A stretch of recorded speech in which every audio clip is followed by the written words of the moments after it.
اعوذ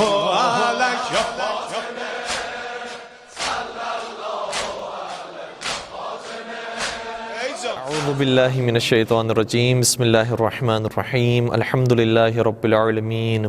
والصلاة والسلام علی اشرف الانبیاء والمرسلین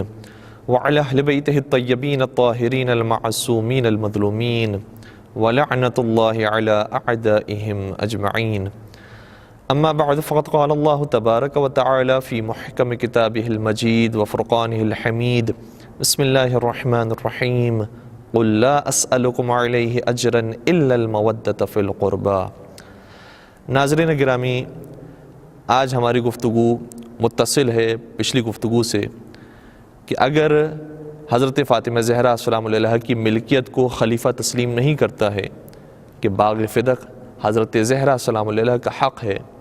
تو اس کے بعد حضرت زہرا السلام علیہا میراث کے راستے سے خلیفہ کے سامنے اپنے استدلال کو پیش کرتی ہیں،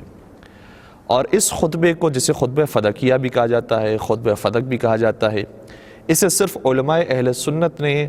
اپنی کتابوں میں نہیں لکھا بلکہ تمام ہی مکاتب فکر کے علماء، چاہے اہل تشیع ہوں، اہل سنت ہوں اور دیگر مکاتب فکر ہوں، سبھی نے اپنی کتابوں میں جگہ دی،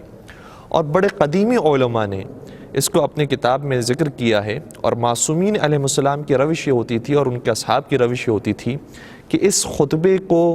اپنے بچوں کو یاد کرواتے تھے، اور ایک قدیم زمانے تک یہ سلسلہ جاری رہتا تھا کہ مومنین اور سادات اپنے بچوں کو یہ خطبہ بطور خاص یاد کرواتے تھے، اور یہ خطبہ بچوں کو یاد ہوا کرتا تھا۔ لیکن ایک عرصے سے اب چونکہ یہ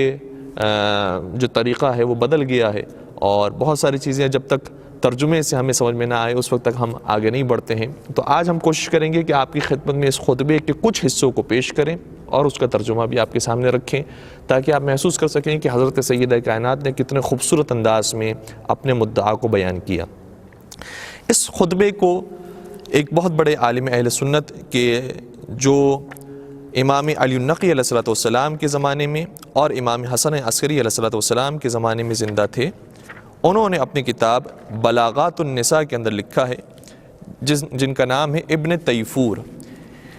ابن تیفور نے بلاغات النساء، اس کتاب کے اندر جتنی بھی خواتین ہیں جنہوں نے خطبات دیے ہیں اور فصیح و بلیغ خطبات دیے ہیں، عورتوں نے خطبات دیے ہیں، اس کو جمع کیا ہے، اور صرف حضرت فاطمہ زہرا السلام علیہا کا خطبہ یا حضرت زینب السلام علیہا کا خطبہ یا دیگر ہستیاں جو ہماری پاک اور مقدس مخدرات ہیں، صرف ان کے خطبات کو جگہ نہیں دی ہے،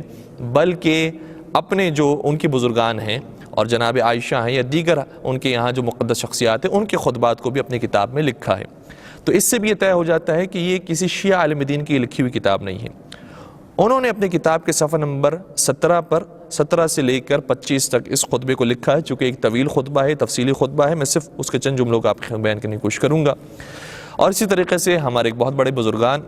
بزرگوار شیخ صدوق علیہ الرحمٰن نے اپنی کتاب من لا یحضر الفقیہ میں اس خطبے کو لکھا، جلد نمبر 3 صفحہ نمبر 567 سے 568 تک۔ اس خطبے کو نقل کرنے والے ویسے تو مختلف راوی ہیں، لیکن ہم جو آپ کی خدمت میں خطبہ بیان کر رہے ہیں بحار الانوار سے بیان کر رہے ہیں، اور اس میں نقل قول کیا ہے عبداللہ بن حسن مصنع نے اپنے آباء و اجداد سے، اور ظاہر سی بات ہے کہ خود بھی سید ہیں، انہوں نے اپنے آباء و اجداد سے اس خطبے کو نقل کیا ہے کہ حضرت زہرا السلام علیہا کس طریقے سے خلیفہ کے دربار میں گئیں۔ روایت اس طریقے سے ہے کہ لما اجمع ابو بکر و عمر علی منع فاطمۃ فدقہ، جب خلیفہ اول اور ثانی اس بات پر اتفاق کر لیتے ہیں کہ حضرت زہرا السلام علیہا کو فدق نہیں دیا جائے گا،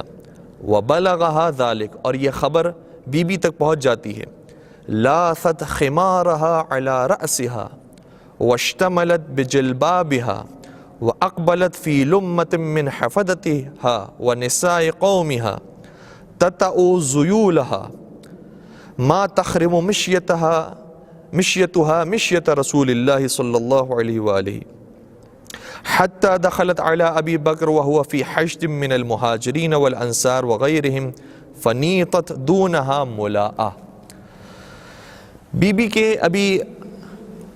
اپنے گھر سے دربار تک کے جانے کے انداز کو بیان کیا جا رہا ہے کہ بی بی نے کس حجاب کے ساتھ یہ سفر اختیار کیا ہے، کیونکہ بی بی بہرحال حق کے دفاع کے لیے صرف اس مقام پر نہیں بلکہ اپنے بابا کی رسالت کی گواہ کے طور پر بھی مباہلہ کے میدان میں بھی تشریف لے گئی تھی۔ تو خواتین کا گھر سے باہر نکلنے سے نہ پیغمبر نے منع فرمایا، نہ قرآن نے منع کیا ہے۔ اگر حق کے دفاع کے لیے نکلا جائے، اگر دین کے دفاع کے لیے نکلا جائے تو اس میں کوئی مذائقہ نہیں۔ لیکن حضرت سیدہ کائنات کس خوبصورت انداز میں اپنے گھر سے باہر نکلتی ہیں، اور کس جاؤ جلال کے ساتھ اور کتنے حجاب کی حفاظت کے ساتھ اپنے گھر سے مسجد کی طرف تشریف لے جاتی ہیں۔ جملہ یہ ہے کہ بی بی نے اپنے چہرے کے اوپر اور اپنے سر کے اوپر ایک ایسی چادر اوڑھی ہوئی تھی کہ جو بدن کو چھپا رہی تھی، یعنی گویا وہ مقنع ایک طولانی مقنع تھا۔ واشتملت بجلبابھا، اور اس کے اوپر ایک اور عبا اوڑھی اور ایک اور بڑا کپڑا اوڑھا۔ وَأَقْبَلَتْ فِي لُمَّةٍ مِّنْ حَفَظَتِهَا، اور خواتین کے گروہ میں اور جھڑمٹ میں بی بی تشریف لے گئی ہیں دربار میں۔ یہاں پر حضرت علی مرتضیٰ موجود نہیں ہیں، دیگر افراد موجود نہیں ہیں، صرف خواتین کا ایک گروہ ہے کہ جس کی سربراہی حضرت فاطمہ زہرا سلام علیہا انجام دے رہی ہیں۔ اور پھر وہ لباس اتنا طولانی تھا، بی بی کا حجاب ایسا تھا کہ سر سے لے کر پیر تک نہیں، بلکہ بی بی کے قدم بھی اس چادر کے اوپر ہی آ رہے تھے، یعنی مکمل طور پر بی بی کا حجاب تھا۔ اس حجاب کے ساتھ بی بی مسجد میں تشریف لائیں، اور پھر روایت کا جملہ یہ ہے کہ ما تخرم مشیتها، کوئی کمی نہیں تھی ان کے چلنے میں، مشیت رسول اللہ، کہ وہ رسول اللہ کے چلنے جیسا محسوس ہو۔ ایسا محسوس ہو رہا تھا کہ بنت رسول نہیں بلکہ خود رسول قدم کو آگے بڑھا رہے ہیں۔ حتی دخلت علی ابی بکر، یہاں تک کہ خلیفہ کے سامنے پہنچی، اور اس کے پاس مہاجرین اور انصار کی ایک فوج موجود تھی، اور بی بی اور اس کے درمیان ایک پردے کو حائل کیا گیا، مولاآ، ایک پردے کو لگایا گیا۔ اس حجاب کے ساتھ بی بی نے اپنے مدعا کو بیان کیا ہے، لیکن حق سے اور حق کے دفاع کے اندر کوئی کسر نہیں چھوڑی۔ اس کے بعد بی بی تشریف فرما ہوئی بعض روایتوں کے مطابق، اور بعض روایتوں کے مطابق کھڑے رہ کر یہ خطبہ بیان کیا۔ لیکن جب خطبے کا آغاز کرنا تھا تو بی بی کا اپنے گھر سے مسجد تک آنا ہی قیامت ہے، پھر وہاں کھڑے رہ کر بعد وفات رسول اپنے حق کا مطالبہ کرنا، اس کے لیے جو آہ بی بی نے بھری ہے، روایت کا جملہ یہ ہے کہ سارا دربار رونے لگا، گریہ کرنے لگا بنت رسول کی اس آہ کو سننے کے بعد، اور ایک خوف طاری ہو گیا خلیفہ کے اوپر۔ اور پھر بی بی نے اپنے بات کا آغاز کیا، تو ایسا نہیں ہے کہ ڈائریکٹ باغ فدا کی بات کر لی ہو کہ مجھے میرا حق دے دو۔ یہ اہل بیت کا گھرانہ ہے جہاں سے فصاحت و بلاغت بھی ملتی ہے، ہدایت بھی ملتی ہے کہ انسان کو کس ڈائریکشن میں زندگی گزارنی چاہیے۔ تو بی بی نے سب سے پہلے حمد پروردگار انجام دی، سب سے پہلے پروردگار کی حمد و ثنا کی، اور اسی لیے یہی وہ تربیت تھی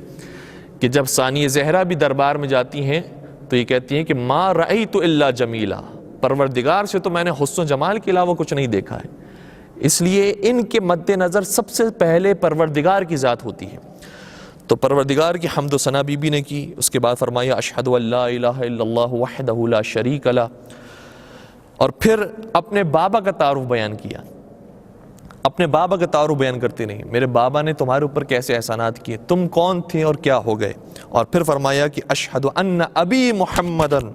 عبدہ ورسولہ، میں گواہی دیتی ہوں کہ میرے بابا محمد مصطفیٰ پروردگار کے بندے بھی ہیں، اس کے رسول بھی ہیں۔ اور میرے بابا کہہ کر رسول اللہ کو پکارنے والا فاطمہ زہرا کے علاوہ کون تھا۔ اور پھر آگے بیان فرمایا کہ اے مسلمانوں، تم اپنا ماضی کیا بھول گئے ہو، تم کیسے ایک دوسرے کو نوچا کرتے تھے اور ایک دوسرے کو مار ڈالا کرتے تھے، اور تم شراب نوشی کے اندر ملوث تھے، اور مختلف باتیں ان کے ماضی کے حوالے سے بیان کی۔ اور پھر فرمایا کہ میرے بابا نے آ کر تمہیں راہ ہدایت دکھایا، اور میرے بابا نے تمہیں متحد کیا، اور میرے بابا نے تمہیں جینا اور مرنا سکھایا، اور میرے بابا نے تمہیں دنیا اور آخرت عطا کی۔ اس کے بعد شریعت کی باتیں بیان فرمائی۔ فرمایا کہ شریعت میں سب سے پہلے تو توحید ہے، یہ کیوں ہے، نماز ہے تو کیوں ہے، روزہ ہے تو کیوں ہے، حج ہے تو کیوں ہے۔ پھر آگے بیان فرمایا کہ صلہ رحمی ہے تو کیوں ہے، میراث ہے تو کیوں ہے، قصاص ہے تو کیوں ہے، اور اطاعت اہل بیت ہے تو کیوں ہے۔ پھر دنیا کی حقیقت لوگوں کے سامنے آشکار کی، اور پھر ایسے معراج پر جانے کے بعد یہ جملہ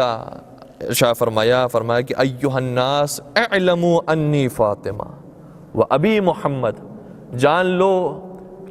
کہ صرف فاطمہ وہ ہے کہ جس کے بابا محمد مصطفیٰ ہیں، میں زہرا ہوں، میرے بابا محمد مصطفیٰ ہیں۔ اور پھر رسول اکرم کے آنے کا مقصد اور رسول اکرم نے آنے کے بعد انہیں کس طریقے سے تربیت دی بیان فرمایا۔ اور پھر یہ بیان کیا کہ جب جنگیں ہوئیں تو پیغمبر نے اپنے بھائی علی مرتضیٰ کو ہمیشہ ہر جنگ کے اندر سب سے آگے کر دیا۔ وہ علی تھے کہ جنہوں نے تمہاری جانوں کو بچایا تھا، وہ نبی تھے کہ جنہوں نے علی کو جنگ میں بھیجا، اور وہ علی تھے کہ جن کی وجہ سے آج تم زندہ ہو اور میرے سامنے موجود ہو۔ اگر علی نہ ہوتے تو تم میں سے کتنے لوگ تھے کہ جو مر چکے ہوتے۔ اور پھر یہاں تک پہنچنے کے بعد فرمایا کہ اب امتحان کی گھڑی آ گئی ہے، لہٰذا تمہیں اب اس امتحان میں کامیاب ہونا ہے، اب تمہارا امتحان ہے۔ یہ خطبہ عمومی طور پر تمام لوگوں سے بیان کرنے کے بعد پھر خلیفہ سے مخاطب ہوئی اور فرمانے لگی، یبن ابی قحافہ، اے ابی قحافہ کے بیٹے، افی کتاب اللہ ترث اباکا، کیا قرآن میں یہ موجود ہے کہ تو اپنے باپ کی میراث تو پا لے، ولا ارث ابی، اور میں اپنے باپ کی میراث نہ پاؤں۔ پھر بی بی نے میراث کے بارے میں آیتیں بیان کرنا شروع کی۔ یہ حسبنا کتاب اللہ کہنے والے تھے کہ ہمارے لیے اللہ کی کتاب کافی ہے، اب کتاب خدا سے سنو کہ کتاب خدا میں میراث کا کیا حکم بیان ہوا ہے، اور مسلسل آیات بیان کی۔ فرمایا وَوَرِثَ سُلَيْمَانُ دَاوُودَ، اسی قرآن کے اندر ہے کہ حضرت سلیمان جو نبی خدا تھے وہ وارث بنے ہیں حضرت داؤد علیہ السلام کے۔ سورہ نمل آیت نمبر 16۔ پھر آگے فرمایا فَحَبْ لِي مِن لَدُنْكَ وَلِيًّا يَرِثُنِي وَيَرِثُ مِنْ آلِ یعقوب۔ جناب زکریا نے یہ دعا کی تھی کہ پروردگارہ اپنی جانب سے ایک ولی میرے لیے قرار دے جناب یحییٰ کو، جو میرا بھی وارث بنے اور آل یعقوب کا وارث بنے۔ سورہ مریم آیت نمبر 6۔ تو پھر ایک نبی دوسرے نبی کا وارث بن رہا ہے، معاف کیجیے گا۔ اور پھر بی بی نے اور آیات سنائی، وَأُولُو الْأَرْحَامِ بَعْضُهُمْ أَوْلَىٰ بِبَعْضٍ فِي کتاب اللہ۔ سورہ انفال آیت نمبر 75، کہ بعض رشتہ دار ایسے ہوتے ہیں کہ جو بعض رشتہ داروں کے اولو الارحام کہلاتے ہیں اور ان کے میراث پاتے ہیں، یہ اللہ کی کتاب کے اندر یہ واضح حکم موجود ہے۔ اور مختلف آیات کو بیان کیا۔ ہمارے پاس دامن وقت میں گنجائش نہیں کہ سارے خطبے کو بیان کریں۔ ایک مقام پر جانے کے بعد پھر بی بی نے فرمایا افخصکم اللہ بآیت اخرج ابی منہا، کیا پروردگار نے تیرے اوپر کوئی مخصوص آیت نازل کی ہے، کوئی وحی تیرے اوپر اتری ہے کہ جس کے بعد تم مجھے میری باپ کی میراث سے محروم کرنا چاہتا ہے؟ ام هل تقولون، کیا تم لوگ یہ کہتے ہو کہ ان اہل ملتین لا یتوارثان، کہ دو ملت کے لوگ ہیں لہٰذا یہ ایک دوسرے کی میراث نہیں پاتے، دو قوم کے دو دین کے مختلف لوگ ہیں اس لیے ایک دوسرے کی میراث نہیں پاتے۔ او لست انا و ابی من اہل ملت واحدہ، کیا میں اور میرے بابا ایک دین پر نہیں ہیں؟ ام انتم اعلم بخصوص القرآن و عمومہ من ابی و ابن عمی، کیا تم لوگ زیادہ جانتے ہو قرآن کے مختصات کو کہ قرآن میں عام کیا ہے خاص کیا ہے؟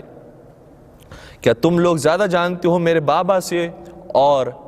میرے چچا زاد بھائی سے یعنی حضرت علی مرتضیٰ سے زیادہ تم علم رکھنے والے ہو؟ اور پھر بی بی نے اب خطاب